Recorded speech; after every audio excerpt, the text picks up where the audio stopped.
Yo, what is going on, everyone? My name is Nick, or the Notorious Fantasy, and in today's video, we're going to be talking about my week number 3 must-start and must-sit tight ends for fantasy football in 2021. Inside today's video, we're going to be going over every single matchup from Thursday Night Football all the way until Monday Night Football, and I will be telling you guys whether I believe you should start or sit each tight end in every single matchup. But before we get on into the video, I would like to ask, if you are new to my channel and you do end up enjoying today's video, to please make sure that you hit that subscribe button down below. Not only is it free, I put out this content every single day to help you guys win your 2021 Fantasy Football Championship. And while you're down there, please make sure you hit that like button as well, whether you are new to the channel or not, to help boost this video up the algorithm so that more beautiful people like yourself can see today's video. I would also like to ask that if you are on Twitter and would like to follow me, to please do so at NotoriousFNTSY. The link to my Twitter is also down below in the description. So without further ado, let's get on to the video. We begin with the Thursday Night Football matchup of the Carolina Panthers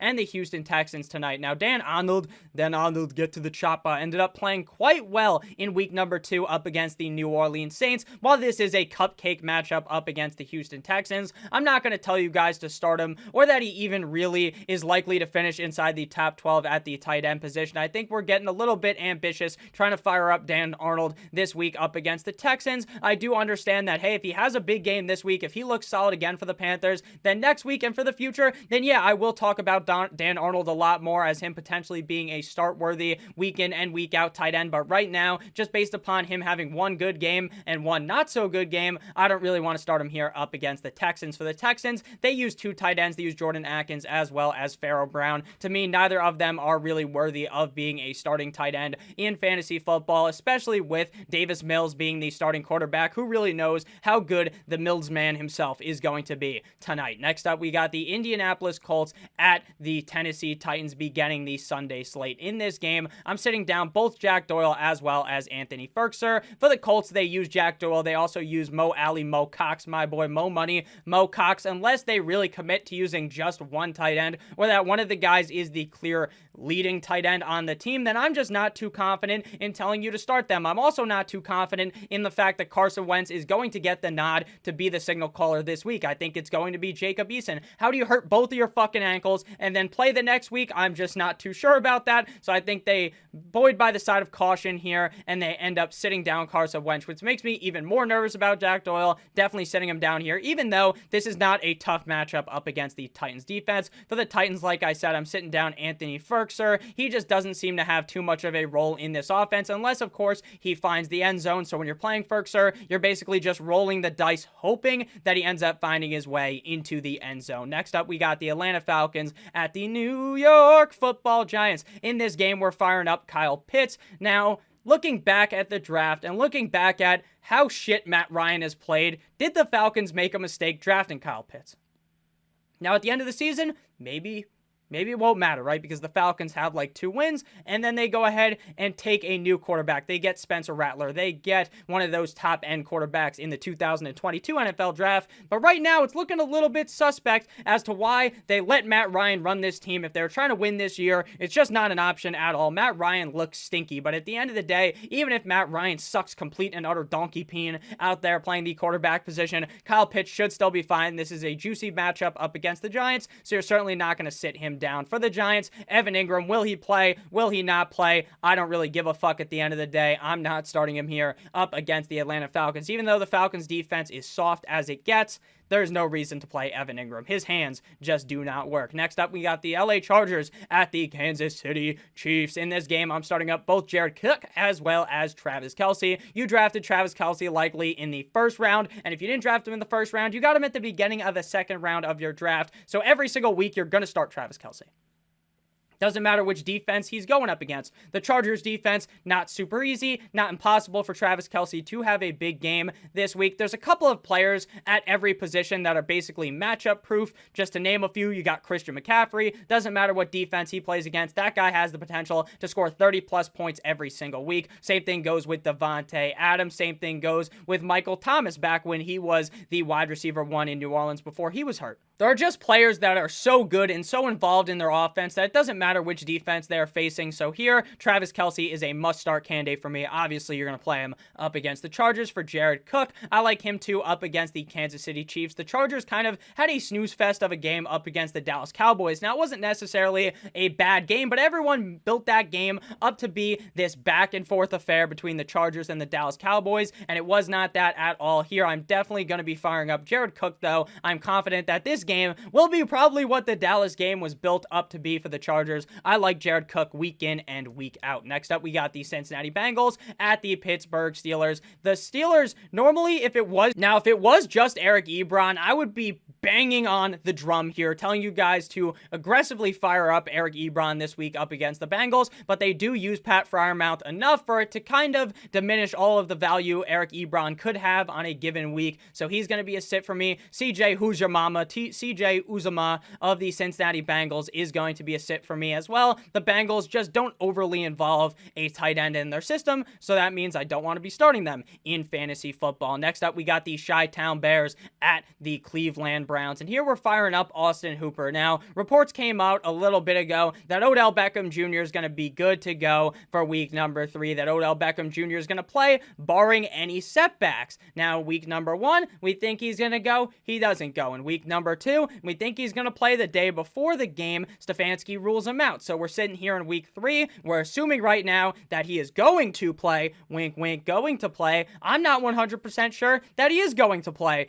I mean, they sound the most confident it sounded all season is right now, so I assume he's going to play, but don't be surprised if he doesn't. Jarvis Landry is out, and that elevates Austin Hooper to a role where you can potentially start him this week, but he is a bottom-of-the-barrel start on the week up against the Bears. For the Bears, if I had to pick one, it would be Cole Kmet, but Cole Kmet didn't look uber involved in this offense, ultra involved in this offense once Justin Fields took over, so I'm not too sure how it's going to look here up against the Browns in Justin Fields' first ever start. So I'm staying away from Cole Kmet as well as Jimmy Graham, both of the tight ends for the Chicago Bears. Next up, we got the Baltimore Ravens at the Detroit Lions here. I like both of the tight ends. TJ Hawkinson is also matchup proof. They were getting pounded out by the Green Bay Packers. They were getting pounded out by the 49ers early on in the game. So week 1, week 2, they're getting pounded, and TJ Hawkinson is still able to play big in these games. He is the best target on this offense. He's the clear number 1 wide receiver, but he plays tight end. It is a no-brainer to fire him out here this week up against the Ravens. We just saw what Travis Kelce did to the Ravens. So for the Ravens, we're going to play Mark Andrews. Now, Mark Andrews, on just the history of the team, when he's on the Baltimore Ravens going up against the Kansas City Chiefs, they're just bad. The Baltimore Ravens are typically bad. Now, the Ravens did win that game up against the Chiefs, and Mark Andrews looked better than he normally does up against the Chiefs because Mark Andrews normally plays like donkey shit up against the Kansas City Chiefs. Normally, he's not a usable fantasy option, but this week, he gets the Lions. Should be a much easier matchup for him, and I expect him to have a very solid game as he hasn't started this season off very strong really at all. Next up, we got the New Orleans Saints at the New England Deflatriots, but before we get on into the breakdown of the tight ends in this game, I would like to ask if you are new to the channel to please make sure that you do hit that subscribe button as well as hitting that like button down below. Back on into it, the Saints at the Patriots here. I like Jonnu Smith, but again, he's kind of in that same barrel that we were just talking about before, where he's kind of a bottom of the barrel tight end this week, because while I think Jonnu Smith is the better receiving option on this team over Hunter Henry, week 1 we see Jonnu be the guy. Week 2, Hunter Henry was relatively involved up against the Jumbo Jets. So what does that mean for week number 3? I'm not sure. So I'm starting Jonnu Smith, but I'm nowhere near as confident as I was last week with what we saw in week number 1 compared to week number 2. For the Saints, we're sitting down Adam Troutman as well as Juwan Johnson. It is pretty clear that Juwan Johnson is only relevant in the red zone. Will the Saints be able to get to the red zone against the Patriots? I would assume so, but the Patriots are a tough matchup. Same thing goes with Adam Troutman. Maybe we see another bad day out of famous Jameis Winston in this matchup because he didn't look very good up against the Panthers. Imagine how he's going to look up against a Patriots defense that is definitely better than the Panthers. Next up, we got the Arizona Cardinals going up against the Jacksonville Jaguars in Jacksonville. Double X Max Williams up on the Arizona Cardinals going up against the Jacksonville Jaguars will be a start for me this week. Now, a lot of Max Williams yards from last week came from that play where Kyler throws the ball, it tips off a defender, tips off someone else, and magically Max Williams is just standing there, grabs the ball, runs for like, it was like a 40-yard catch or something. It was insane to see, but that does mean that maybe now Kyler Murray is looking his way more because he saw what Max Williams did. Max Williams had a much better game in week 2 compared to week number 1. Now, he's also one of those very risky plays, but this is a great matchup up against the Jacksonville Jaguars, so I will be starting double X Max Williams this week. I'm sitting down James O'Shaughnessy of the Jacksonville Jaguars. They also use another tight end whose name is escaping me. He scored a tug last week. Not too sure I want to be starting these Jacksonville tight ends. Next up, we got the Washington football team at the no one circles the wagons like the Buffalo Bills. For the Bills, Dawson Knox one time, if you are with me, is a sit every single week unless he finds the end zone. He is as irrelevant as it gets. They never throw to him when they're driving up the field. The only time he ever gets any looks is in the red zone. Sure, maybe they'll score a bunch of times on the football team, but that is not a bet that I'm willing to take. For the Washington football team, we're firing up Logan Thomas. Logan Thomas is clearly a viable focal point inside of this offense for the football team with Taylor Heinicke now under center. I expect him to have a solid role here up against the Buffalo Bills to potentially finish as a top 5 tight end. Next up, we got the Jets going up against the Denver Broncos. Noah Fant isn't necessarily on fire, but this team is Teddy Two Gloves and friends of the Denver Broncos have been slapping up these defenses. This week, they get a soft matchup up against the New York Jets, and I think Noah Fant obviously is in a solid role to have success this week for the Jets. The Jets, man. The Jets look bad. Zach Wilson looks atrocious. Should he bounce back a little bit? But I wouldn't be surprised if he throw multiple picks again. This is a bad game. The Jets don't use a tight end effectively, so Ryan Griffin will be on the bench. Next up, we got my Dolphins at the, turn your volume down real quick, the Las Vegas Raiders. This is a game that I hate. The Dolphins defense is good. I'm a fan of the Dolphins, but doesn't matter. Darren Waller might score 60 fantasy points against them. The Dolphins defense looked good. It looked stout early on against the Bills, but once the game was over, the defense kind of rolled over and fucking died, and then it is what it is, right? And that's probably what's going to happen here up against the Raiders. Derek Carr is looking good. This Raiders team is looking chef's kiss, beautiful, menu freak. I think Darren Waller is very involved in this game up against the Dolphins, where they should win. I will be sitting down Mr. Mike Licky on my Gasicki this week up against the Raiders. I just don't believe in this offense playing very well with Jacoby Brissett under center, and Gasicki just has not looked good thus far this season. Next up, we got Seattle at the Minnesota Vikings. Here, I like Gerald Everett, but again, it's one of those riskier options because if he doesn't find the end zone, then you're not going to be happy with him. But this week up against the Vikings, this should be a high-scoring tit-for-tat game where both teams are throwing the ball a lot, so I like Everett this week up against the Vikings. For the Vikings, I'm sitting down Conklin. I just feel like there are some better options out there, but Conklin overall is a fine tight end on the year. I'm just not really feeling it this week up against Seattle. Next up, we got the Bucks at the Rams. Tyler Higbee had a stinker last week. Everyone was all on board with Tyler Higbee, just like myself. I was very excited for Higbee, and he puts up not a goose egg. I think he got like 1 or 2 points. Wasn't very good this week. He gets the Bucks, but this should be a high-scoring game. Regardless of what your mind may tell you that, oh man, the Bucks, the Rams, they both have really good defenses. This will probably be a really low-scoring game. I have a feeling this is going to be a high-powered offensive battle. Gronk's been on fire. You definitely have to start Gronk this week, even though he'll probably eventually cool down from scoring 2 tugs a game.